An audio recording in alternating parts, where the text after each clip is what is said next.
Bonjour à toutes et à tous, bienvenue dans le fil de l'épée, ou plutôt le fil de l'été, puisqu'on va se retrouver 8 semaines durant pour ces hot takes, ces unpopular opinions, ces opinions outrancières, et pourtant qu'on va essayer de justifier sur l'histoire de la guerre, toujours en compagnie d'Alexandre Jublin évidemment, du collimateur, André Loez au micro pour Parole d'Histoire, et avec Antoine Bourguillot, bonjour. Bonjour. Historien, traducteur, spécialiste du wargame, et Quentin Sancier de la chaîne YouTube Sur le Champ, bonjour. Salut. Et Quentin, c'est aujourd'hui vous qui lancez les hostilités.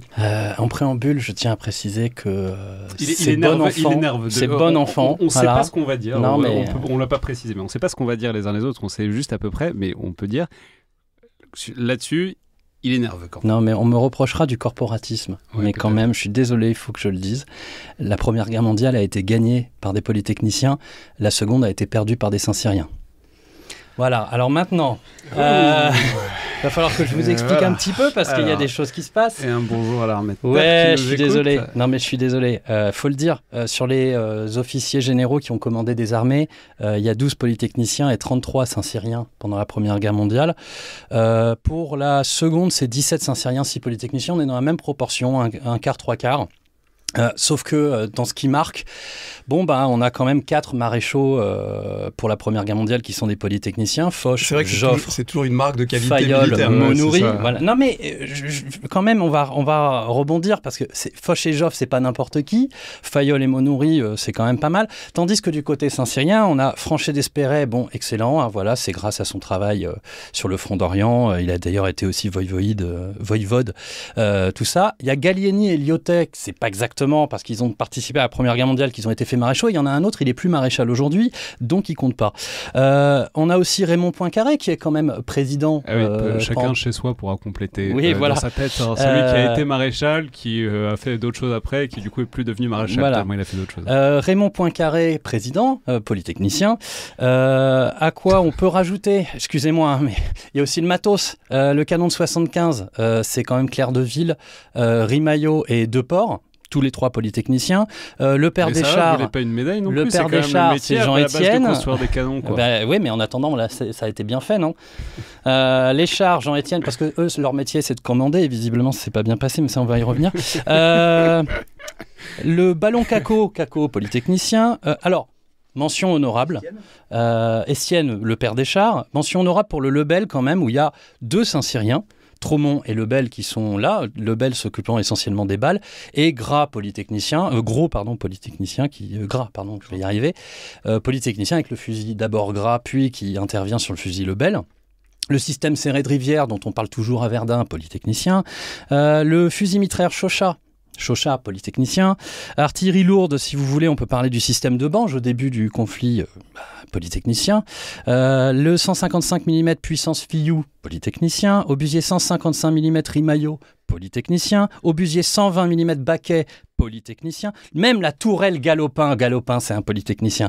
Donc je ne sais pas quoi dire. Voilà, la Première Guerre mondiale, c'est une réussite polytechnicienne. Quand désolé. je pense à toutes ces vies qui auraient pu être sauvées si les polytechniciens avaient eu plus de la place et leur guerre aurait pas duré aussi longtemps. On ne peut pas faire des ponts à la place, non ? Voilà. Non mais alors après, Seconde Guerre mondiale.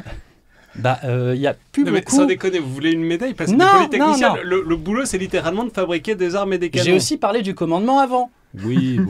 Non, mais parce qu'au niveau du commandement, on peut parler de la Seconde Guerre mondiale. Gamelin, Giraud, Hunzinger, Végan, Prétella, Besson, Audet, Ollery. Non, à part Ollery qui est polytechnicien, lui, il est chef de l'armée du Sud-Est, c'est la seule qui s'en sort bien.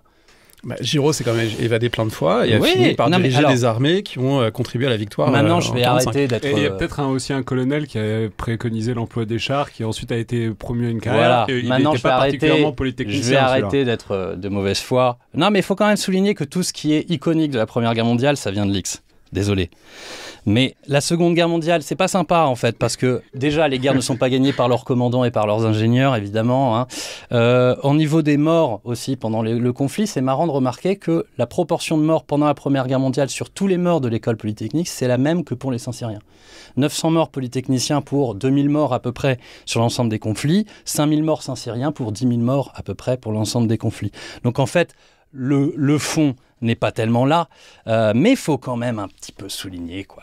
Je suis désolé, il faut le dire, il y a eu un petit problème à la Seconde Guerre mondiale et ça vient pas de chez nous. Voilà, c'est tout. Combien vous ont payé, Alix, pour faire cette hot take 4 ans d'école, en fait. Voilà. J'ai pas payé ma pantoufle grâce à ça. L'esprit de corps qui marche encore. On est en train de rembourser une scolarité là, avec cet épisode. Je voudrais redorer le blason de Pretla que tu as évoqué, Quentin. Parce qu'en 38, Pretla, il a fait un truc assez marrant. C'est qu'il a monté un exercice qu'on a appelé Kriegspiel, qui n'en est pas vraiment un, mais bon, bref, peu importe.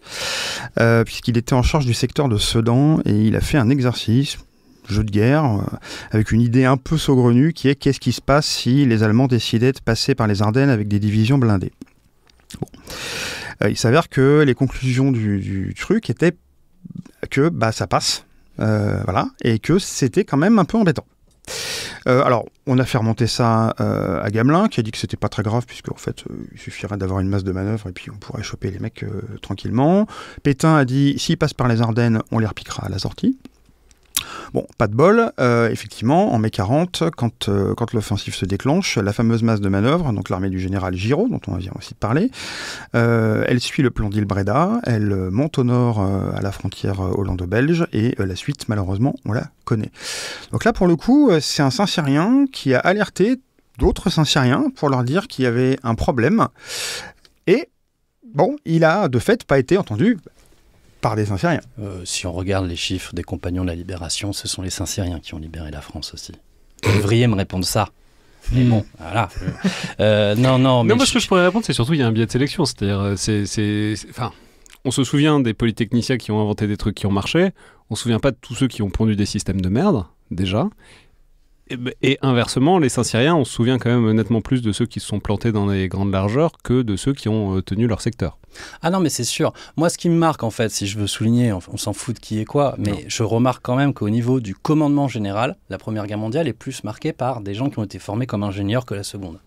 Et ça, je pense que ça crée quelque chose. Je sais pas quoi. C'est une taille qu'on peut prolonger, qui a été déjà soutenue à ce micro, d'ailleurs, je pense, par Jean-Dominique Merchet, qu'il y a une évolution globale de la composition des officiers généraux de l'armée de terre, avec les polytechniciens en recul de plus en plus, et qu'on est dans une armée de terre qui est de plus en plus dominée par les Saint-Cyriens depuis quelques décennies, ce qui a des conséquences qui ne sont pas totalement neutres sur la manière de prioriser telle ou telle arme, confère le génie, l'artillerie, etc. Et que, voilà.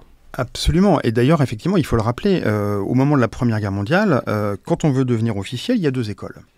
Si on veut rentrer dans le génie ou dans l'artillerie, on rentre à Polytechnique. Et si on veut rentrer dans la cavalerie ou dans l'infanterie, on rentre à Saint-Cyr. Donc en réalité, il y a aussi, à travers le choix de l'école, le choix d'une arme. Alors qu'effectivement, aujourd'hui, à Saint-Cyr, le choix de l'arme se fait... entre guillemets, en fin de scolarité, en fonction du classement, etc. Donc c'est une approche qui est extrêmement différente en réalité. Et aujourd'hui, je crois qu'il y a un numerus clausus, d'ailleurs, sur le nombre de polytechniciens qui peuvent de fait intégrer l'armée. Alors, est-ce que c'est parce que, pour rejoindre Quentin et pour remettre une pièce dans le bastringue, parce qu'il faisait un petit peu trop d'ombre aux Saint-Cyriens, qu'on a essayé de limiter leur influence ? Je ne sais pas. Est-ce qu'il y a moins d'intérêt aussi chez les ingénieurs pour la chose militaire ? C'est plus que probable également. Disons qu'ils ont quelques autres voies pour faire du pognon de plus que les Saint-Cyriens. Même globalement, en fait, les polytechniciens sont au service de l'État. Et donc l'État détermine de ce dont il a besoin. Il a eu besoin d'officiers, puis de hauts fonctionnaires, puis de capitaines d'industrie, puis de financiers, maintenant de start-upers. Et ça se retrouve dans la composition des sorties de chaque promo. Si ça se trouve, prochainement, il va falloir ressortir les Rangers du placard. Bon, moi, je constate quand même que tu n'as pas cité le polytechnicien qui a commandé en chef les armées françaises en 1917, Robert Nivelle. Si il a été dit peut-être un peu vite, parce que Nivelle, quelle que soit la période, il entre dans le top 5 des pires chefs militaires français, voire de l'histoire. C'est quand même pas franchement la gloire de l'X dont il est sorti. Mais ça, ce serait peut-être l'objet d'une autre take une autre fois. C'est quand on a une approche trop scientifique de la guerre, peut-être, des fois aussi, on se plante. Non, mais moi, on m'a demandé d'être une mauvaise foi. Ceci dit, les plans de Nivelle, juste pour rester là-dessus, parce que pour l'avoir regardé un peu, les plans de Nivelle, c'est fabuleux, parce qu'effectivement, c'est un esprit mathématique qui ne tient pas compte du terrain, et donc on a des cartes de Nivelle qui prévoient l'attaque du chemin des Dames le 16 avril 1917, avec H plus 1, H plus 2, H plus 7, J plus 1, J plus 2, et donc Nivelle n'avait pas prévu assez d'hôpitaux pour soigner les blessés. Pourquoi ? Parce qu'on aurait les hôpitaux allemands qu'on aurait pris, parce que le plan allait se dérouler parfaitement. Donc ça, c'est vraiment un esprit de plan systématique qui tenait pas forcément très bien compte de la hauteur. Après, pour sa défense, les Allemands et les Britanniques faisaient pareil à ce moment-là. Le calcul à l'obus près de la bataille de la Somme. Mais ouais.